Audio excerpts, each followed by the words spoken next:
ముంబైలో జరుగుతున్న Lakme fashion week లో బాలీవుడ్ తార ప్రీతి జింటా తలుకుమంది. ప్రఖ్యాత డిజైనర్ సంజుక్తా దత్తా రూపొందించిన మేఖలా చాదర్ ను మోడళ్లు ప్రదర్శించారు.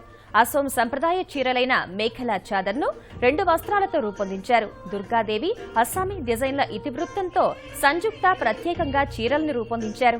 నలుపు, ఎరుపు, బంగారు వర్ణాలతో కూడిన మేఖలా చాదర్ తో సొట్టబుగ్గల సుందరి షో స్టాపర్ గా ఆకట్టుకుంది. ఈ నెల 1వ తేదీన ప్రారంభమైన లాక్మే ఫ్యాషన్ వీక్ 5వ తేదీ వరకు కొనసాగనుంది.